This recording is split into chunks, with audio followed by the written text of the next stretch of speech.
नमस्कार दोस्तों, एक बार फिर से आप सभी दोस्तों का आपके अपने YouTube channel you and BDV पर बहुत बहुत स्वागत है। दोस्तों, दिन भर के मुख्य समाचार हैं, बड़ी खबरें हैं, फटाफट अंदाज में आगे इसी वीडियो में जानेंगे। ये वो खबरें हैं जो गोदी मीडिया आप तक नहीं पहुंचाता है।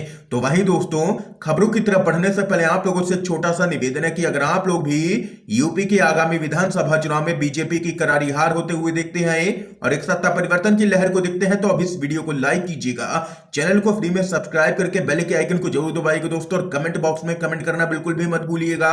जय हिंद, जय भारत। दरअसल दोस्तों, पहली बड़ी अपडेट आप लोगों को बताते चलें, अगर प्रधानमंत्री की सुरक्षा में सच में चूक हुई है तो सबसे पहले अमित शाह का इस्तीफा होना चाहिए। रवीश कुमार का बड़ा हमला। जी हां दोस्तों, प्रधानमंत्री की सुरक्षा में चूक को लेकर के बीजेपी की प्रतिक्रिया और मीडिया के डिबेट दोनों एक दूसरे के पूरक हैं। ऐसा लगता है कि सुरक्षा में चूक का मुद्दा दोनों के लिए इवेंट के लिए है और फिर इवेंट के जरिए डिबेट के लिए कंटेंट बनकर आया है। प्रधानमंत्री कार्यालय राष्ट्रीय सुरक्षा सलाहकार एसपीजी की तरफ से कोई आधिकारिक बयान नहीं आया है। पंजाब के मुख्यमंत्री ने प्रेस कॉन्फ्रेंस की है, लेकिन पंजाब के पुलिस प्रमुख ने प्रेस कॉन्फ्रेंस नहीं की है।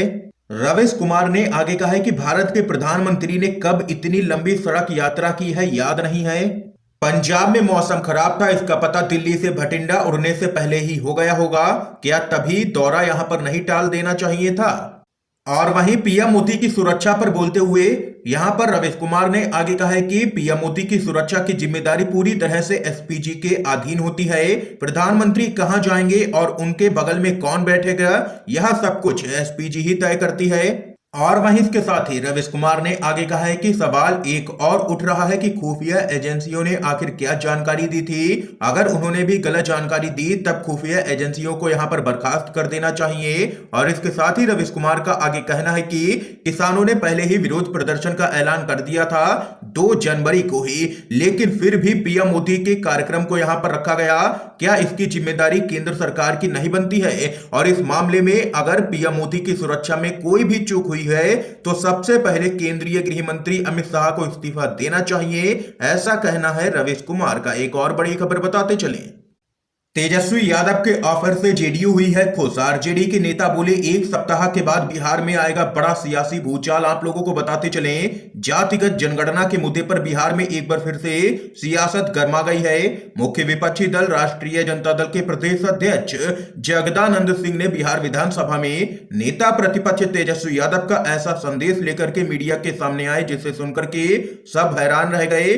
जगदानंद सिंह ने कहा है कि जातिगत जनगणना के मुद्दे पर वह सब कुछ भूल करके एक बार फिर नीतीश कुमार के साथ सरकार बनाने को तैयार हैं। उन्होंने कहा है कि जेडीयू भाजपा के उन मंत्रियों को हटा दे जो जातिगत जनगणना के मुद्दे पर बात नहीं मान रहे हैं। अगर इसके बाद संकट आता है तो हम सब कुछ भूल करके तेजस्वी यादव के नेतृत्व में आरजेडी और महागठबंधन साथ देने को तैयार हैं।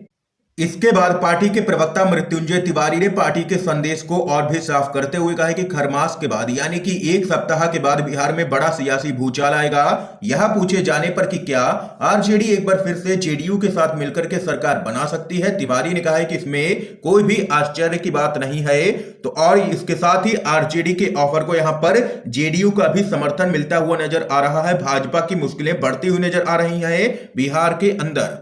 और आरजेडी ने यहां पर एक सप्ताह के बाद सत्ता परिवर्तन का दावा किया है। दोस्तों, एक और बड़ी खबर बताते चलें, हरिद्वार धर्म संसद के विरोध में मुस्लिम संगठन का बड़ा ऐलान, बड़ी संख्या में इकट्ठा होंगे लोग, बोले शांति के लिए मरने को तैयार हैं। आप लोगों को बताते चले, पिछले साल के दिसंबर महीने में हरिद्वार में एक धर्म संसद का आयोजन किया गया था जिसमें मुसलमानों के खिलाफ भड़काऊ और हिंसा को उकसाने वाले बयान दिए गए थे। अब मुस्लिम संगठनों ने हरिद्वार धर्म संसद के विरोध में एक बड़ा कार्यक्रम का ऐलान किया है जिसमें बड़ी संख्या में लोग इकट्ठा होंगे। मुस्लिम संगठनों ने कहा है कि हम शांति के लिए मरने को भी तैयार हैं। मुस्लिम संगठन इत्तेहाद ए मिल्लत परिषद के संस्थापक ने उत्तर प्रदेश के मुसलमानों से आग्रह किया है कि वे सामूहिक बलिदान के लिए बड़ी संख्या में मैदान में इकट्ठा हों। प्रेस कॉन्फ्रेंस करते हुए मुस्लिम उलेमा तौकीर रजा खान ने कहा है कि मुस्लिम समुदाय ने पहले भी इसी तरह की घटनाओं पर आपत्ति जताई थी, लेकिन वर्तमान सरकार कुछ भी सुनने को तैयार नहीं थी। लेकिन अब यह सब कुछ बर्दाश्त नहीं किया जाएगा। इसके साथ ही एक और बड़ी खबर आप लोगों को बताते चलें, मोदी के काफिले के पास भाजपा का झंडा लिए हुए दिखा है शख्स। कांग्रेस के नेता का तंज, कपड़ों से पहचानो कौन लोग हैं। आप लोगों को बताते चले दोस्तों, पंजाब के फिरोजपुर जिले में प्रधानमंत्री मोदी की सुरक्षा में हुई कथित चूक का मुद्दा गर्माता जा रहा है। इस बीच कांग्रेस के नेता ने एक वीडियो शेयर किया है जिसमें मोदी के काफिले के पास भाजपा का झंडा लिए हुए एक शख्स दिखाई दे रहा है।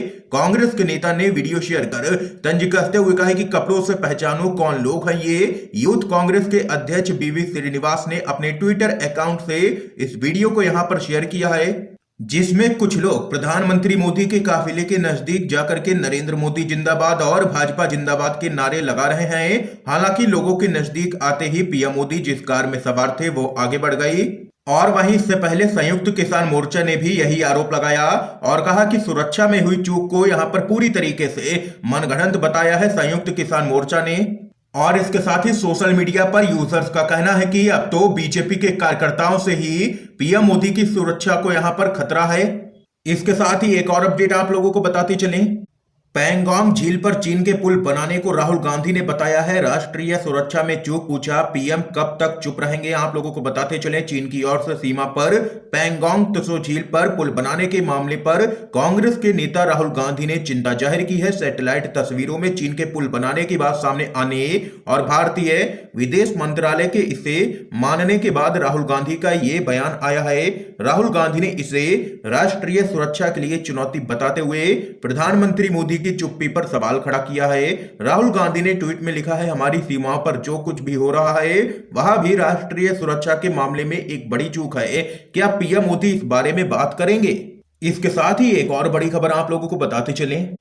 उत्तराखंड चुनाव के लिए ऑनलाइन वोटिंग पर हो सकता है विचार। हाई कोर्ट ने सरकार और चुनाव आयोग से मांगा है जवाब। आप लोगों को बताते चलें, उत्तराखंड हाई कोर्ट ने राज्य में कोरोना वायरस के मामले बढ़ने के साथ ही ओमाइक्रॉन के केस मिलने पर विधानसभा चुनाव और रैलियों को स्थगित करने की मांग वाली जनहित याचिका पर सुनवाई के बाद भारत सरकार और चुनाव आयोग से पूछा है कि क्या चुनावी रैलियों को यहां पर वर्चुअली किया जा सकता है और वोटिंग ऑनलाइन हो सकती है क्या। नैनीताल हाईकोर्ट ने 12 जनवरी तक इस मामले में सरकार से जवाब देने को कहा है। दरअसल उत्तराखंड में भी कोरोना का कहर बढ़ता ही जा रहा है और उत्तराखंड में एक दिन में 500 से ज्यादा नए कोरोना मरीज मिले हैं, जिसको लेकर के हाई कोर्ट ने यहां पर चिंता जताई है और सरकार से जवाब तलब किया है कि क्या ऑनलाइन वोटिंग की जा सकती है या फिर नहीं। इसके साथ ही एक और बड़ी खबर बताते चलें। पीएम मोदी के इवेंट पर ममता बनर्जी हुई है नाराज, बोली इस अस्पताल का पहले ही कर चुकी हूं उद्घाटन। क्या कुछ है पूरा मामला बताते चलें। पीएम मोदी ने पश्चिम बंगाल के कोलकाता में चित्तरंजन राष्ट्रीय कैंसर संस्थान के दूसरे परिसर का वीडियो कॉन्फ्रेंसिंग के जरिए उद्घाटन किया है। इस दौरान पश्चिम बंगाल की मुख्यमंत्री ममता बनर्जी भी कार्यक्रम में शामिल हुई, लेकिन कार्यक्रम के दौरान ममता बनर्जी की नाराजगी एक बार फिर दिखी। ममता बनर्जी ने दावा किया है कि पीएम मोदी जिस हॉस्पिटल का उद्घाटन कर रहे हैं उसके कैंपस का हम पहले ही उद्घाटन कर चुके हैं। ये यहाँ पर दोस्तों ममता बनर्जी भड़की है पीएम मोदी पर। इस समय की आज की सभी बड़ी खबरें थी दोस्तों जो हमने आप लोगों तक पहुंचाई हैं UNVDB के माध्यम से। अगर आप लोगों को ये वीडियो पसंद आया हो तो इस वीडियो को लाइक कीजिएगा, ज्यादा से ज्यादा इस वीडियो को शेयर कीजिएगा ताकि आप सभी के दोस्त भी मुख्य समाचारों को जान सकें। वीडियो देखने के लिए दोस्तों आप सभी का बहुत बहुत धन्यवाद।